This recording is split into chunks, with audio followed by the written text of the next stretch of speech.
Welcome to Right on the Money, the weekly talk show with interviews you can use to help you maximize your money and optimize your financial future. Before moving forward with any of the ideas discussed on the show, always consult your financial advisor, insurance professional, or tax consultant. Looking for financial help or a second opinion? We can help you in your search. And now, your host of Right on the Money, syndicated financial columnist and money color commentator, Steve Savant.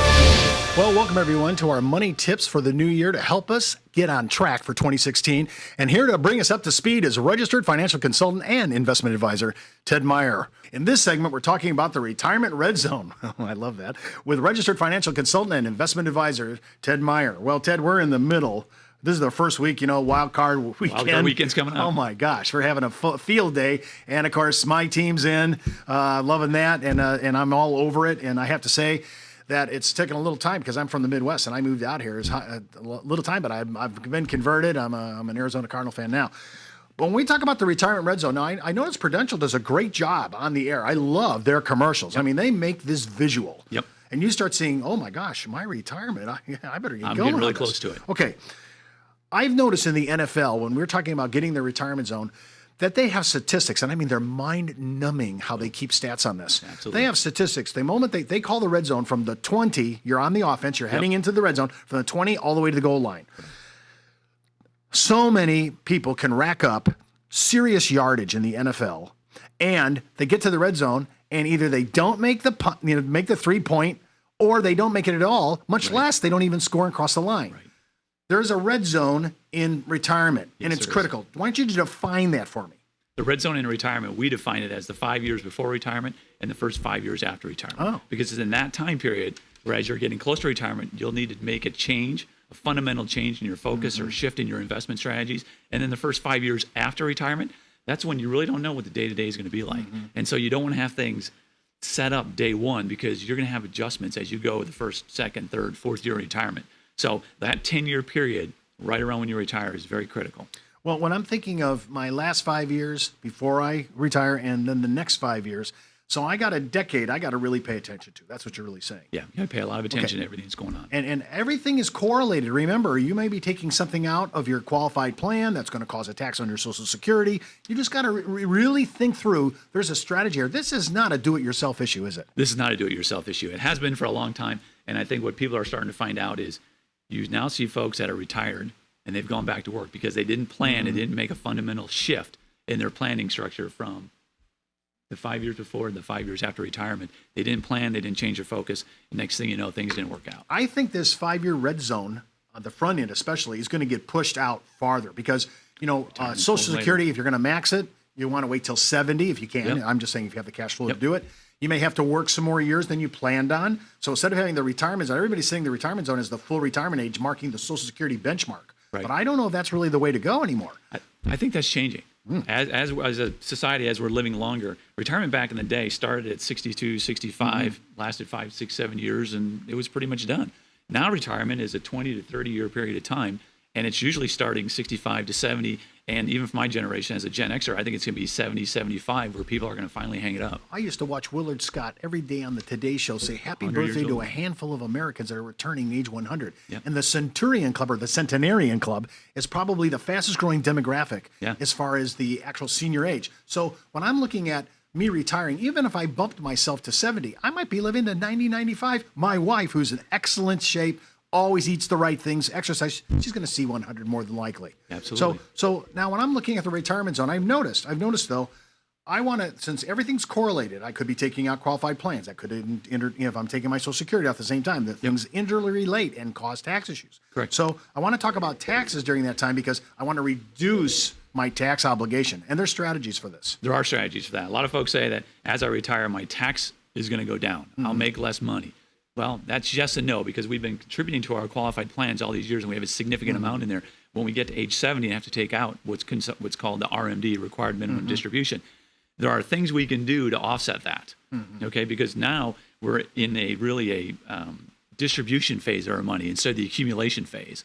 And while we were accumulating money, we didn't pay as much tax on it. Now that we're taking it out of all these accounts, the taxes go up. So there are strategies to minimize or reduce the amount of taxes I have to pay on some funds I'm not using. I've noticed this is kind of a great metaphor or an allegory. Here in Phoenix, we're surrounded by mountains, and I know a lot of people love to climb, and we see it all the time. Every time there's a rescue on the mountain, it's almost always in the descent, never in the ascent. Correct. I've noticed that if people are going to make mistakes in their retirement, it's not that much in accumulation, it's actually during distribution. That's very well said. We have a lot of folks that did a nice job of saving money to get to retirement, and when they hit retirement, they start taking money out. They take it from the wrong spots at the wrong time, cause themselves taxes. Okay, so let's talk about this, Ted. So there are certain things that I need to do in sequence. That's what you're saying. Yes. The sequence of return matters. Sequence of returns matters critically when you retire, because if you retire at the wrong time and the markets are doing the wrong thing, your money can be spent a lot quicker. So again, I've emphasized this all my career. This is not a do-it-yourself plan.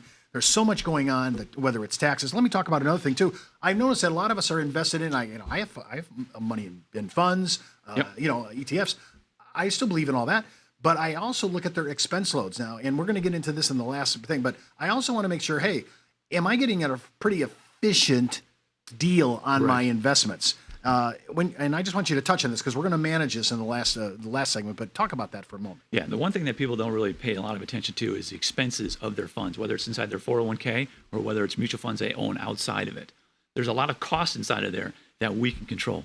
The performance of the fund, that's the one thing we really can't control. So when it comes to investing, you want to be diversified. The things we can control are the cost of the fund, the taxes we pay, and how we're diversified. Okay, so let's just make sure we got this now because I want to play in the red zone. Yes. I don't know about you guys, but everybody wants to get in the end zone and not just live in the red zone. Getting in the red zone is not quite as important as getting in the end zone. You'll see it as your analogy of the NFL in the early on. Teams that get in the red zone a lot and walk away with 3 instead of 7. Or eventually, none. or none. Eventually, the other team gets in there and they score 7s and they catch up. So when we're in the red zone, we want to make sure we can put it in the end zone. And managing some of our costs and expenses is a way to do that. Yeah, and I think that if you become really aggressive towards your own plan, where you say, I want to make sure I'm maximizing my tax strategy. I want to make sure I'm maximizing my fund expenses. Yes. And the biggest thing, I tell you, we could probably do a whole show on this.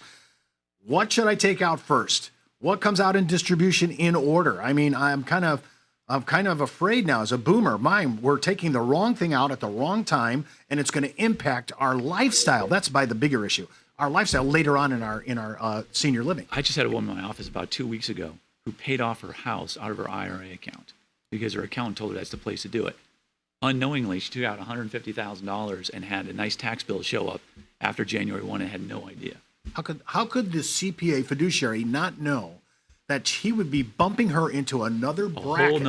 Whole nother bracket by the sale of their home. That's ridiculous. I mean, so it's really put her in some financial straits. So a lot of times the advice you're getting out there, you need to make sure you're getting it from the right people. I would have thought from a CPA I'd be okay. I would have thought so too. I guess it's time to call one of the litigatory agents or attorneys on this, because especially when you think about this, you got to treat seniors right. Correct. And if you're telling them to do things that are not really well and they could have done something else, I think it's time to call some attorney. I want our seniors to be protected. Yep. And I want our advice to be golden, as if these were our parents.